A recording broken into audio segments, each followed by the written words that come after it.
I really approached the film as if it were a white big piece of paper and I was going to draw on it. And whether that picture was good or bad, whatever people thought of it, what they could never take away is that it was my picture.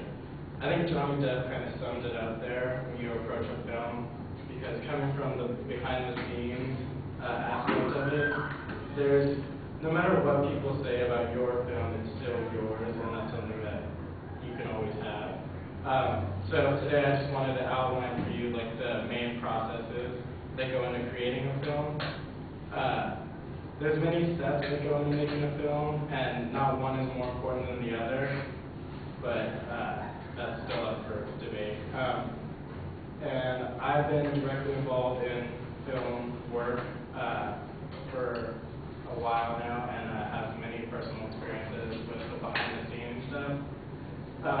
And I'm sure everyone's bought like a DVD or seen a movie, so I mean, that's not. But a lot of people don't watch the behind-the-scenes section of it, or like the making of, and that's personally my favorite part. Today, I'm just going to focus on a couple of the points. First you have to create a story from something, and then actually put something on film. And finally, you have to do post-production work, which is lots of fun.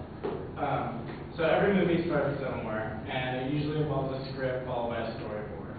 So it all starts with a writer. Somebody has an idea that they think is good, puts it on a screenplay, somehow it gets tossed around, people name drop to get it anywhere they can, and then a production company will pick it up. And then you have to work with the Writers Guild. Right now, like with my film, we're working with the Writers Guild, and it's loads of fun because they just don't want to seem to agree on anything.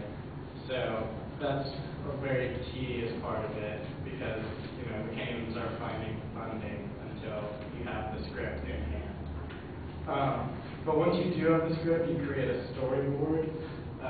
This is my college student on a budget storyboard. Usually a storyboard is frame-by-frame pictures, like a comic book, but obviously I don't have the drawing skill, and yeah. But this was for the film this was for a film that we worked on for my friend's thesis project called Mr. Henry Adams, and obviously it states the main characters, goes through how each of them feel about things, and gives certain points in the film that were important, like the dream sequence or the dream doctor or anything like that. And obviously it finishes with a resolution or a conclusion on that. So you need to take a basis in that the film really has to come back always to the storyboard, because that's when you actually take the script and put some kind of animation or visual to each segment of it. So it becomes an important part because then you always have something to refer back to. The next step is actually filming something, which can be one of the more lengthy periods of time, and actually can be one of the most annoying because like what a lot of people don't know is that films don't have to be filmed in succession. You don't start from the beginning and work towards the end. You kind of go out and whatever you can get filmed that day is what you do.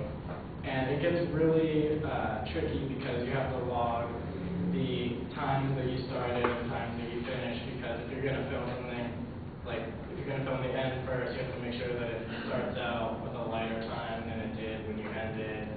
And and then there's also a trick in film called Magic Hour, but it's actually Magic 20 minutes. It's right when the sun's going down, and if you film at that time, you can change the film in post-production to do anything you want to. You can make it look like the sun coming up, or you can make it look like it's dark at night. But the actual filming process is like the cornerstone for the film, and nothing has to be absolutely perfect, but anything that's close is great, because you can always work in post. But if you get it right the first time, that's awesome. And then dealing with actors and actresses is always loads of fun. But anyways, and not everything you see in a movie is exactly how it was shot. Post-production is one of the most tedious parts of the film, because that's when you can take everything and you have to fine-tune it, you have to make it to what you want. Post-production kind of tends to be given to another person, but when you're just working on a short film or independent film by yourself, you have to take it on yourself. And so that can be really hard, not just jumping into it without knowing anything. In our film, it took us like a good 3 months after filming 3 days of actual shooting to cut a trailer, and this is the trailer that we cut. Local dreamologist Dr. Andy Ainsley has discovered a way to manipulate life, literally. For the last 10 years, Dr. Ainsley has made studies in daydreams.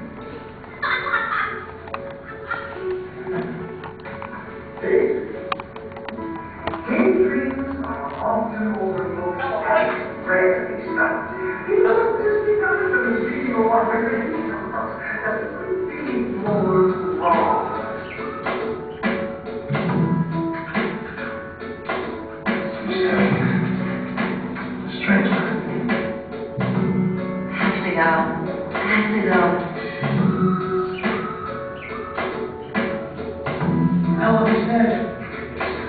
Audition. Are you listening to me? You want to stop your girlfriend from dreams? Yes. Hey, welcome back.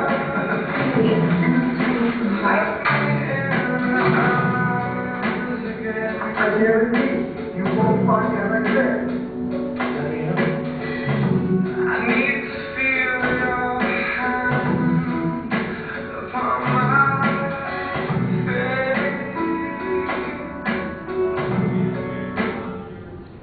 So that was 3 days of film and about 6 months of post-production. So it was a lot of time waiting and a lot of nail-biting because we were trying to get it submitted to Sundance, but we ended up not making the deadline because we didn't finish post in enough time. So pretty much in conclusion, a film isn't just let's get a camera and go shoot something. It takes a lot of time and a lot of planning for everything. And everything from start to finish can take months, sometimes years, depending on how long your film is.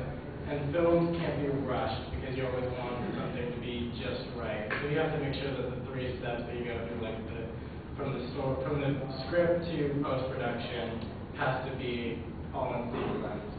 So if you ever want to make an independent film, make sure you take your time and don't try to rush through it because then your film will obviously show it and nobody will want to see it.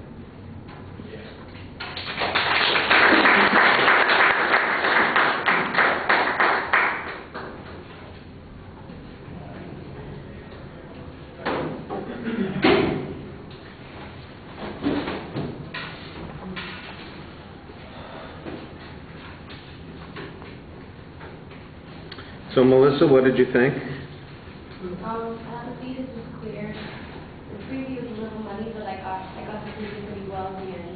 And I liked the trailer. It was like short enough but long enough. It was really impressive. And it made me believe that he had credibility talking about what he was talking about. And his pacing was really good. He pointed out a lot of good things. I liked it. All right.